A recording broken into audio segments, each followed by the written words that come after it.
Hi, my name is Vermont. Welcome back. Hi everyone, I'm about to go to bed, but I wanted to film a quick video on some things that have just been circulating in my mind. I procrastinate on making content a lot. And why do I struggle with this? Because I feel worried that people cannot handle nuance. Something I am really tired of being the captive of is this idea that I need to censor myself, or I need to add in every single little detail in a post or every single little detail in a video because people are not able to fill in the gaps with the range of information that they're consuming on their own. Something that bothers me a lot is my concern that people cannot handle nuance, or people cannot handle strong outlying opinions about things and use their own discernment and wisdom to put the puzzle pieces together for themselves. So for instance, I follow a lot of people who hold very strong opinions, and I don't agree with probably 50% of some of the things that many of the people I follow post. Why do I do that? Because I care more about diversifying my view on things and having an expanded perspective on life than I care about living inside of an echo chamber of my own thoughts. And so for me, a lot of my views are very granular. They are collected ideas from many different sources that I filtered through my own internal system for what feels and is right for me. And the information that I share comes from that place. Part of coming into maturation as an adult is being responsible for the information that you consume. I am not your mother. Coaches are not your parent. Coaches are not your parent. The government is not your parent. Honestly, a lot of people's parents should not even be their person that they look to for guidance or information. Just because someone touts himself as a coach or as an authority on something doesn't mean that they know everything. And part of being an adult is understanding that truth and taking responsibility for seeking out the nuance, seeking out the full picture. Nobody has the full picture. I don't have the full picture. I'm grateful that I don't have the full picture, but there are many truths that are multifaceted. Truth is in many ways like a diamond. It is a whole and it is faceted, and it reflects differently in different lights and from different positions and perspectives. And the beautiful thing about exploring the valuable diamond that truth is that you can never get tired of looking at it. It's sparkle, it's allure, it's luminescence. But I think that a lot of people's understanding of truth is a very a dull piece of dirt that they picked up off the ground and they're like, feels solid, must be right.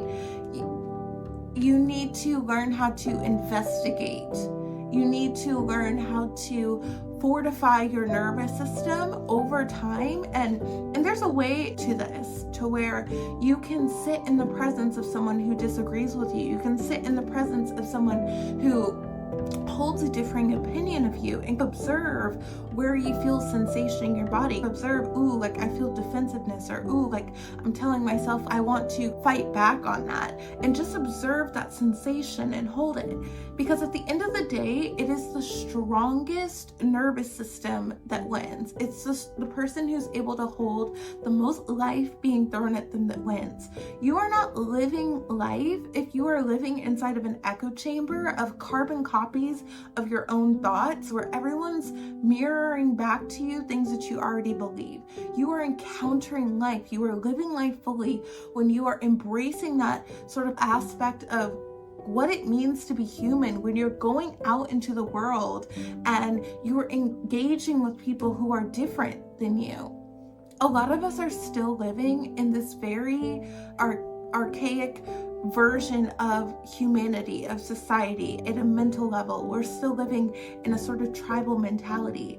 To be in the new age, to be in the era of information, and to not seek out other people, other thoughts, to have this sort of tribalistic mindset where you have to agree with us, and if you don't agree with us, then we are going to throw stones at you and throw arrows at you, it is halting a lot of people's progression. It's halting a lot of people's ability to move towards life. In the past, we had very real survival threats. We had animals that could kill us. We had neighboring tribes that could kill us. We don't have those same threats anymore. So part of teaching your nervous system that you're safe means understanding that in this day and age, the people who think differently than you, that live differently than you, are not a legitimate threat to you. And so sitting in their presence, actually humbly listening to another person and consuming that information, it not only makes you wiser and smarter, but it will fortify your nervous system. It will make you unmovable. It will make you so much more detailed in your ability and more masterful in your ability to navigate the map of life. Yeah, a lot of people ask me, oh my goodness, like, you are 25 and you know so much. Like, how do you know so much? Because I close my mouth and I listen a lot. I consume a lot of information that challenges me, challenges my thoughts.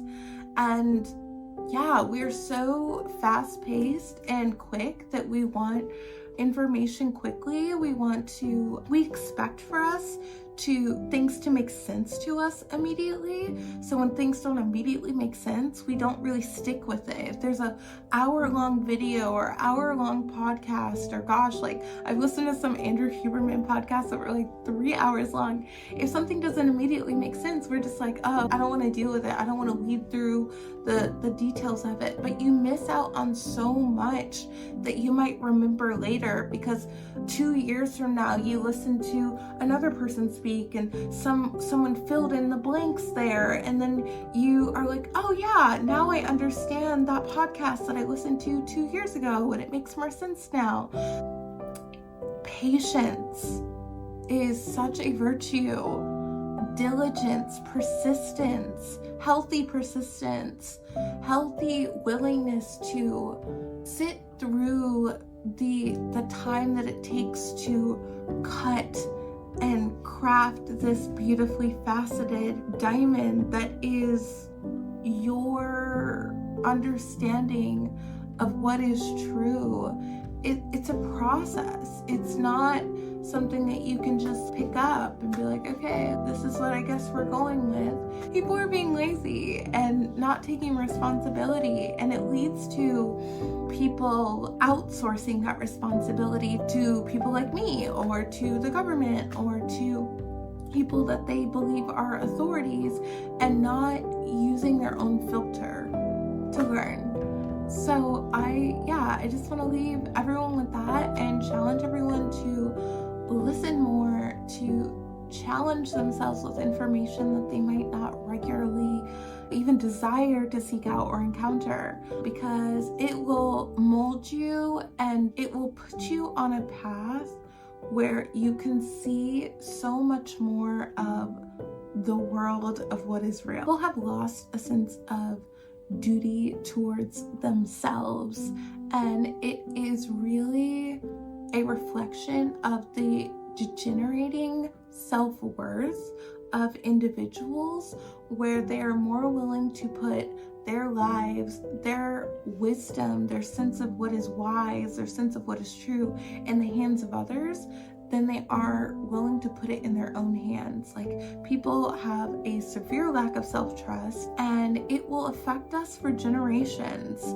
It will affect the way that we parent, the way that we love, the way that we relate to others, because if we are not relating to others from our own internal capabilities, each and every one of us, our abilities to filter information through our bodies, to sit with the sensation of that information and really feel into what's there for us, then we are essentially parenting, we are living, we are relating from a position of disembodiment. We are like living in a world of complete disembodiment where we are utilizing theory before we are utilizing the true felt reality of like what is felt for us. I see this for women now more than ever. There's so many women who I've experienced and I've talked to who are completely heartbroken, completely upset with the way that they're being treated by men, right? And just so sad that they're, really saying, oh, I don't want a relationship, I don't want to be with a man, all of those things. But then there's so much attention and energy given towards these men that are not treating them. They're sad, they're crying, they're calling their girlfriends about it, they're upset about it. And if they would just stop for a moment to extract all of these theories that have been implanted inside of them, that like as a woman you should have sex like a man and you should not desire relationship and you should be detached and all these things, and if they fell into what their body, their instinct really desires from them, they would know. They would know. If those women were not taught to be offended by opinions that differ from theirs, and they could sit in the presence of women who probably would seriously trigger them, they might learn something. And so we all benefit. Their daughters would benefit from them sitting at the feet of other women now. There's just so much that we can learn and pass on when we're open and we are like receptive to that pulse of life, of adventure, of exploration, of just being alive.